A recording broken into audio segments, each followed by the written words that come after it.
Hello there, ladies and gentlemen. How's it going? My name is TweaK, and today I'm going to be going over the 12.7 patch notes. Now, I know I'm like a week late to this.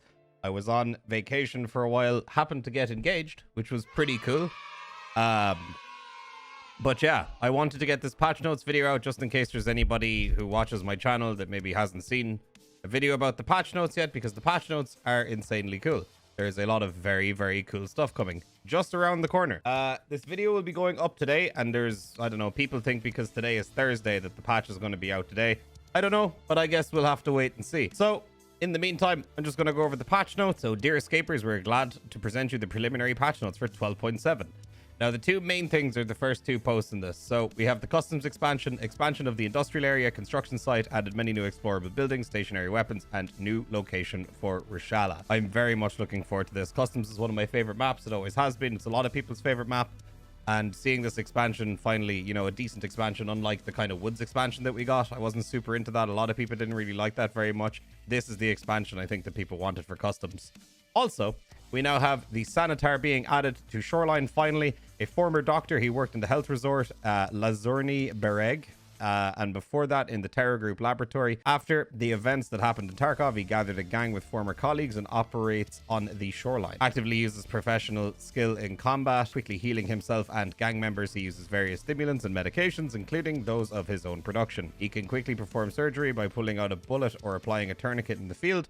Sometimes he is loyal to the SCAVs, and he can leave a couple of first aid kits and other medical supplies for his group members on the location. So Sanitar is going to be pretty cool. I have a few theories about where he's going to spawn.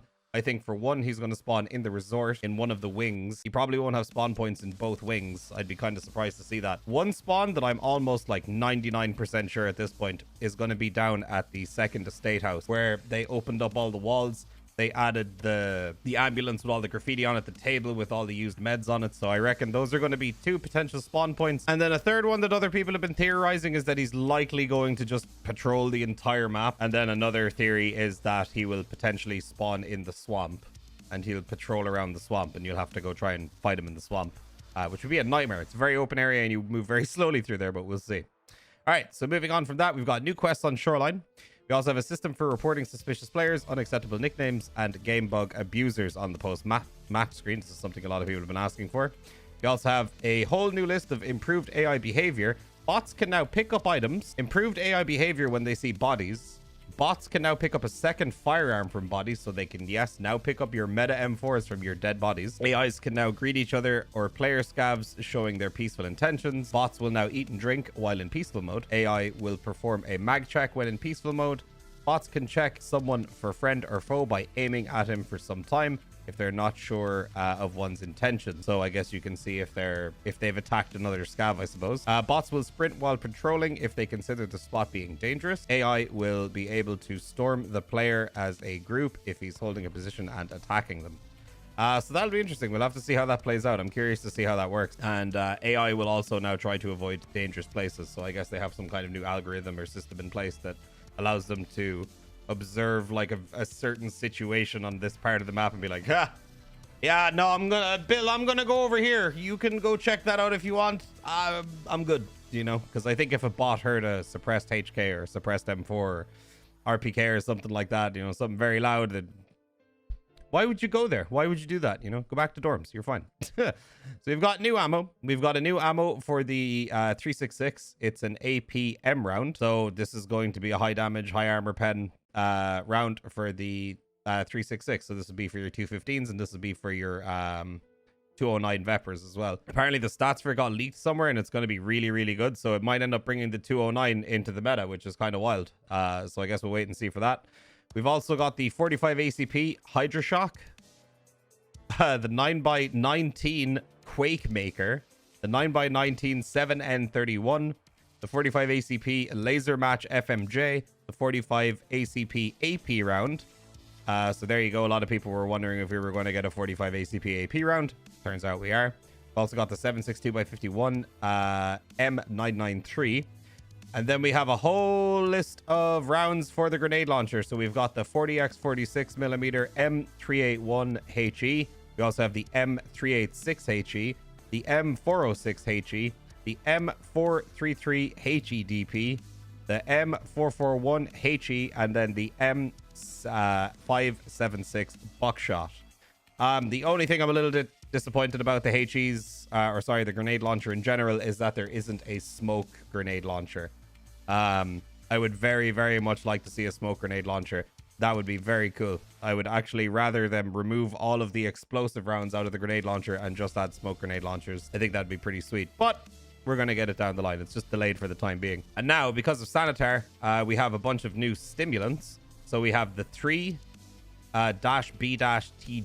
the L1, which is noradrenaline, the P22, which is specimen 22. We have the AHF1M, meldonin. We also have the Obdolbus cocktail, and then we have Mule. So Mule is going to be like an insane strength, stamina buff, to where you're mega overweight. You just, mule yourself and off you go to the extract. Super speed. Is what everybody's best guess is, pretty much. Is what we've all been talking about. So Mule will probably be a very, very meta stim to keep in your container these days to replace the blue stim. We'll just have to see what the negative drawbacks are for it. We've also added an additional icon for the network connection status in case of high packet loss. So that'll be nice to know. You can kind of duck in and hide and wait for the packet loss to go away and then continue fighting. In the container slot window, the container tag is now displayed in the header. There you go. Iteration of improving and reworking the skill system. So we have a new skill, surgery. Reduces HP penalty for surgery, improves surgery speed. And then for the elite perk, no HP penalty for restored body parts. And then you also have the elite perk that increases your maximum increase in speed of surgery. So your surgery actually gets faster over time, which is pretty sweet. We've got a new skill, aim drills, increase of aiming speed and decrease the volume of aiming.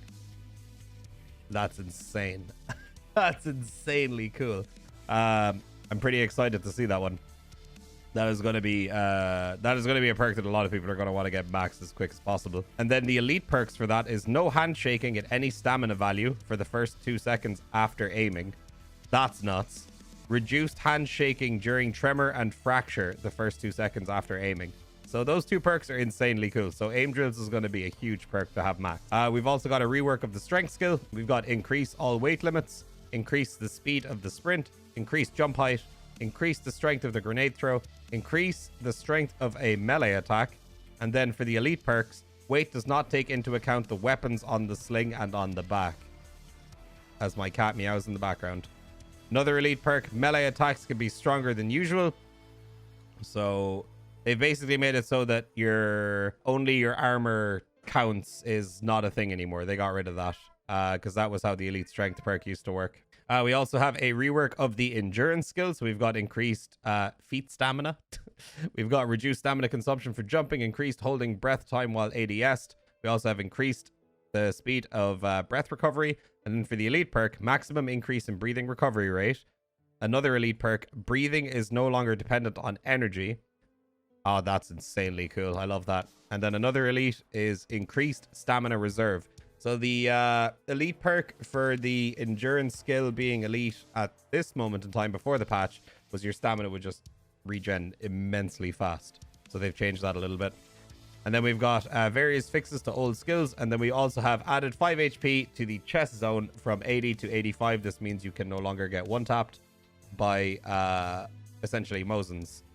This is going to make it so it's going to require 2 shots to your chest to kill. And then we have a bunch of optimizations. Optimized the rendering of decals, fixed freezes that happened when the sound of thunder or the sound of grenade exploding was played. We've got optimized the performance of the game servers, fixed an issue with killing the boss of a group of raiders who appeared on the scene after interacting with the trigger was leading to errors on the server. That is a long sentence.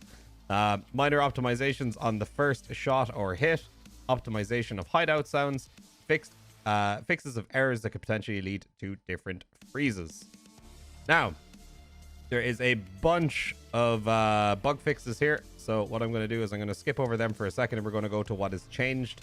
Now it is impossible to examine items. Now it is possible to examine items from the construction requirements screen in the hideout. So that's just a nice little quality of life change. Added displaying the time before the bleeding effect disappears in the stash. So that just lets you know how long it's going to be until your bleed fixes without you having to fix it. Now, if you're not matched in a raid within 45 minutes, the search will be cancelled. Let's just back out after 10 minutes. Like, it's not that hard. Updated the SV98 animation hold. New animations when entering and exiting sprint. New hold in the menu and on the loading screen. So I'm hoping with this change to the SV98, they fixed the trigger delay, because the trigger delay is it's pretty annoying, and that's why a lot of people don't use it. We've also got updated PPSH animations and new animations when entering and exiting sprint. Now, for the bug fixes, I'm just going to fly through these real quick. I'm just going to go over the important ones. Okay, so they fixed the bug with the passage of raiders on labs through the doors. So I'm assuming raiders were getting stuck on the doors. A bug that allowed you to move quickly when constantly tapping the run button while overweight has now been fixed. The inability to exit the location via the paid exit car if you reconnect at the start of the exfil timer. Okay, so that's nice. The AS Val with the handle adapter rotor 43 is now impossible to fold. Finally, feels good. Error 228 when receiving items from an expired mail. Okay. Yeah, I've had that bug before. Displaying the indicator you have mods to build when there are no mods for the build in the stash. Yeah, that bug's kind of annoying. Glad they fixed that. Packs of items are no longer displayed in the purchase list of preset mods. Hey, ever been building a gun and then you accidentally paid 5 million rubles for a pack of pistol grips? Yeah, same. And then there is just a massive list of fixes for the hideout, from what I can see. There's just a bunch of hideout fixes, but none of these seem to be anything super major. We also have something here, which I have seen before.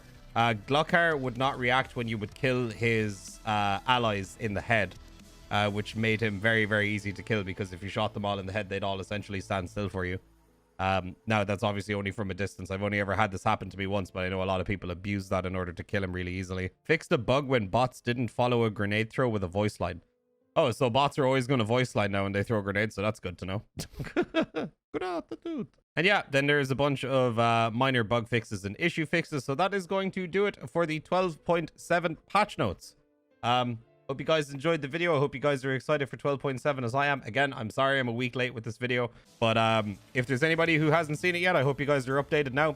There will be a link to the patch notes in the description if you want to have a look at all of them yourselves. So yeah, that's going to do it for me. I hope you guys enjoyed the video. Please make sure to go check out my stream. The link will be down in the description. Hit the subscribe button, hit the notification bell, like the video, leave a comment, let me know what videos you want to see in the future.